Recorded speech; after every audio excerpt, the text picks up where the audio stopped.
오늘도 이렇게 지수가 2000선을 전후해서 좀 심심한 장세를 보이고 있습니다. 과연 그렇다면 우리가 추석 연휴도 앞두고 있는데 어떤 전략을 세워야 하는지 자세하게 도움 말씀 들어보겠습니다. 하나대투증권의 양경식 이사 나오셨습니다. 안녕하세요.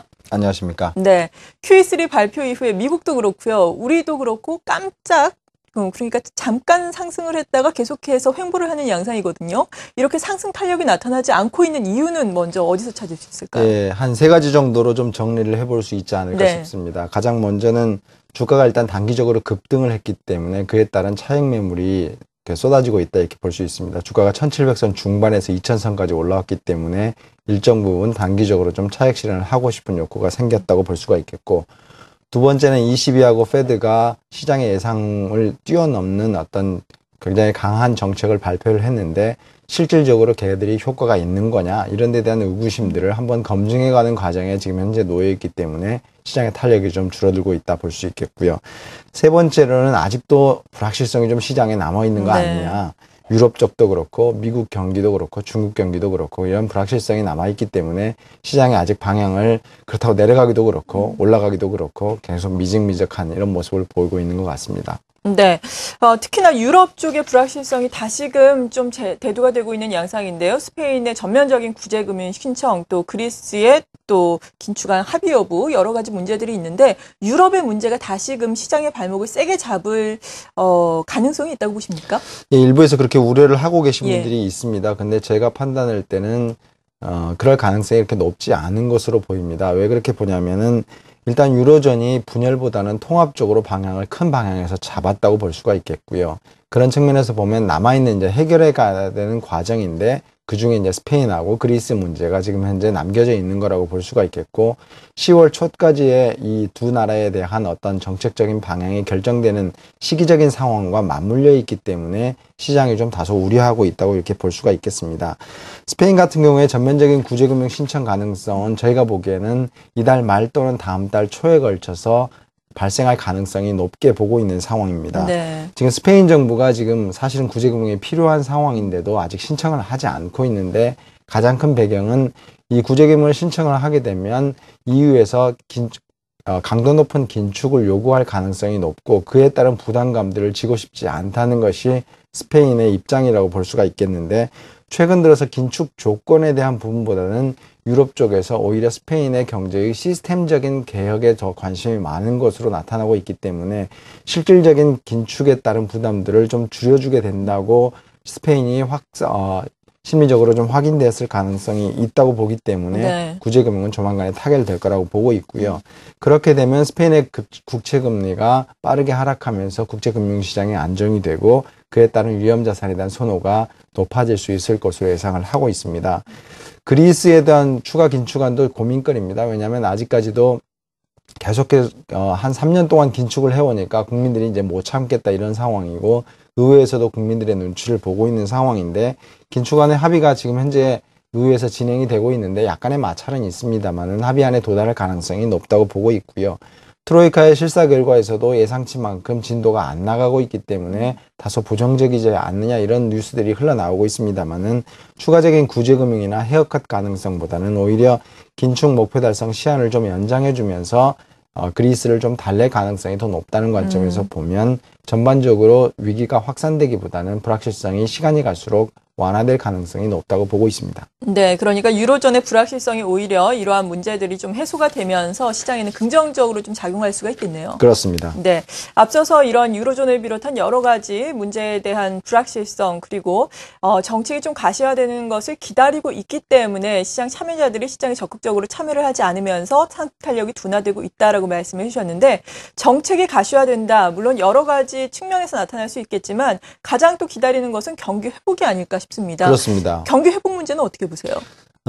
아까도 말씀해 주셨던 것처럼 지금 현재 주가가 2000선 이상에서 추가적으로 더 올라가려면 이제는 이벤트보다는 실물 경기가 좀 좋아져야 되지 않겠냐, 이런 기대감들이 반영이 될 때 좀 주가가 더 올라갈 수 있지 않겠냐, 이런 우려들을 지금 현재 표명을 하고 계십니다. 근데 실제로 그건 굉장히 맞는 말씀이고요. 근데 문제는 뭐냐면 지금 현재 미국 경제가 본격적으로 회복을 하려면 가장 근본적으로는 고용이 회복이 돼야 되는데 고용이 회복이 되고 있지 않는 부분이 있기 때문에 3차 양적 완화가 조기에 단행이 된 거라고 볼 수가 있겠습니다. 근데 3차 양적 완화가 단행이 됐다고 해서 다음 달부터 시작해서 고용이 곧바로 좋아질 수 있는 상황은 아니라고 보셔야 되는 게 아닌가 싶습니다. 네. 3차 양적 완화가 효과를 나타내려면 빠르면 3개월, 늦어도 6개월 정도의 기간이 필요하기 때문에 가장 빨라야 올해 연말이나 내년 초에 걸쳐서 미국 경제가 좀 개선되는 추세가 보일 것이라고 생각을 하시는 것이 맞을 거라고 판단을 하고 있고요.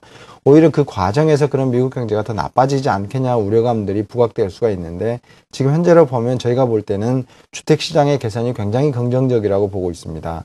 그래서 미국의 주택시장이 판매라든지 주택 매매라든지 그다음에 건축 허가 면적이라든지 주택 가격이라든지 모든 면에서 지금 현재 바닥을 치고 위쪽으로 방향을 잡고 있기 때문에 주택시장의 회복을 통해서 오히려 소비가 회복이 되는 국면이 좀 더 빨리 나타나지 않을까. 원래는 경기가 좋아질 때는 고용이 좋아지면서 개인들의 소득이 늘고 소비가 느는 이런 구조가 선순환의 구조인데 지금 미국은 그것보다도 주택시장이 좋아지면서 개인들의 자산 효과가 생기게 되고 그에 따라서 소비가 늘어나서 경기가 조금씩 좋아지는 이런 국면이 먼저 나타날 가능성이 높다고 보고 있는 상황입니다. 그렇게 보면 미국 경제 자체가 양적 완화의 효과는 한 1 내지 2분기 뒤에 나타날 것이지만 네. 주택시장의 회복이 그 공백을 메울 수 있다는 관점에서 보면은 회복에 대한 속도가 좀 더디다고 볼 수 있겠지만 방향성은 회복적으로 충분히 방향을 잡을 수 있기 때문에 지금 현재의 주가를 설명하고 추가적으로 주가가 올라가는데 기여할 수 있을 것으로 예상을 하고 있습니다. 네. 이렇게 미국과 유럽의 문제로 인해서 골머리를 썩고 있을 때 좀 중국이 비빌 언덕이 되지 않겠느냐라는 기대감도 좀 있었는데 비빌 언덕은커녕 좀 고민거리를 하나 더해주는 양상이에요. 네, 그렇습니다. 성장률도 계속해서 좋지 않고 여러 가지 부양책이 나오지만 실제적으로 효과가 있는지는 또 물음표고요. 예. 앞으로 중국 문제는 어떻게 봐야 될까요? 예, 중국에 대해서 사실은 기대치가 굉장히 높았는데 네. 중국 정부가 의외로 소극적으로 나오고 있다고 하는 것이 시장이 지금 실망을 하고 계시는 부분인데요.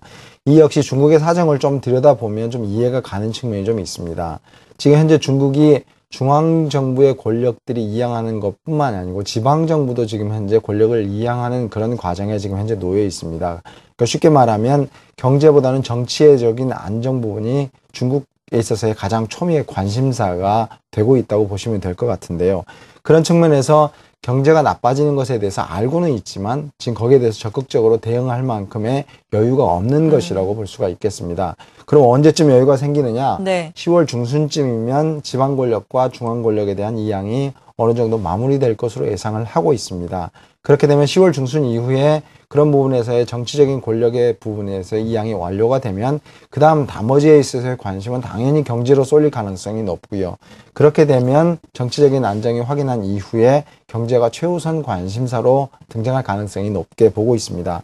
근데 문제는 외부적인 환경이 나쁠 경우에는 또 문제가 있겠지만 물가 수준이 굉장히 낮고요. 그 다음에 부양책에 따른 그것 때문에 부양책에 대한 우려를 굉장히 많이 낮춰줄 수 있다는 점, 그 다음에 중국의 재정 구조가 그 어느 나라보다 튼튼하다는 관점에서 보면 지준율이라든지 기준금리를 본격적으로 인하할 가능성이 제가 보기엔 있다고 보고 있고요. 그 다음에 소비의 부양을 위한 다양한 정책들이 4분기에 쏟아져 나올 가능성이 충분히 있다고 보고 있습니다. 네. 그런 부분들이 사실 중국 경제가 그동안에 굉장히 주가에 별로 이렇게 발목을 잡는 부분이었는데 이제는 주가를 부양하는 요소로 작용할 가능성이 있을 것으로 보입니다. 네, 예상하신 것처럼 꼭 되기를 또 기대를 해보겠습니다. 예. 중국의 권력 이양이 좀 되는 또 10월이 되면은 또 실적 시즌이 시작이 되게 되죠. 3분기 실적에 대한 기대치는 많이 낮아진 상황인데요. 시장에는 어떻게 작용을 할까요? 그렇습니다. 기대치가 계속 낮아지고 있고 실제로 연초에 기대했던 것보다는 낮은데 저희는 모멘텀의 개선을 좀 주목을 해보실 필요가 있어서 네. 실적 수준이 그렇게 시장에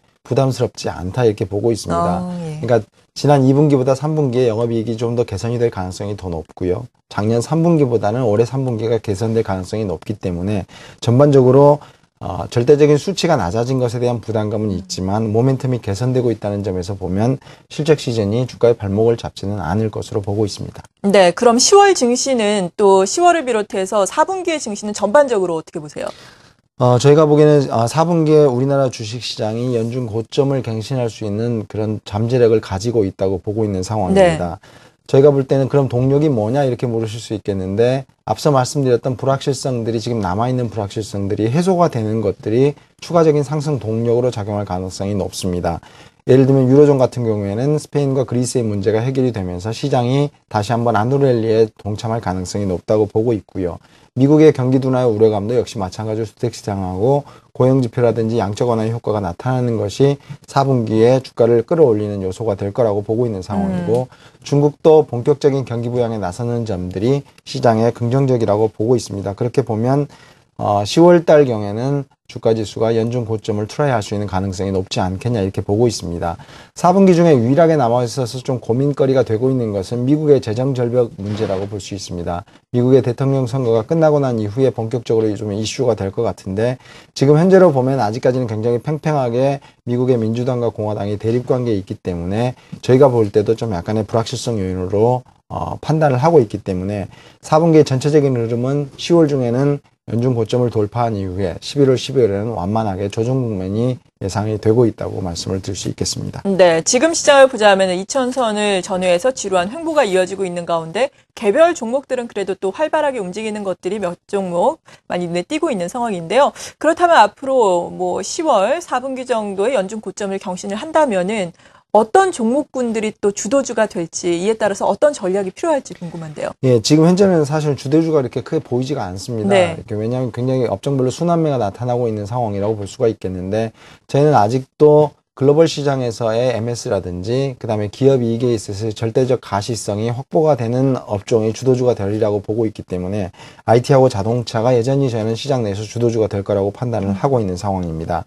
근데 아까 말씀드렸던 것처럼 초반에 IT하고 자동차가 좀 끌어주게 된다면 중반에는 중국의 모멘텀이 살아나는 부분에서는 소재하고 산업재로 다시 그런 부분들이 다시 확산될 가능성이 높다고 보고 있는 상황입니다. 그래서 전반적으로 2,000선 주변에서 지금 주가가 맴맴 돌고 있기 때문에 추가적으로 하락할 위험이 있는 거 아닌가 이런 두려움에 사로잡혀 있을 수도 있겠지만 네. 그 부분보다는 좀 더 길게 본다면 지금 현재의 상황이 주식시장에서 주가를 분할 매수해야 될 시점이 아닌가 싶습니다. 네, 오늘 이 시간 이렇게 하나대투증권의 양경식 이사와 함께 시장을 둘러싼 변수들에 대한 궁금증 풀어봤습니다. 감사합니다.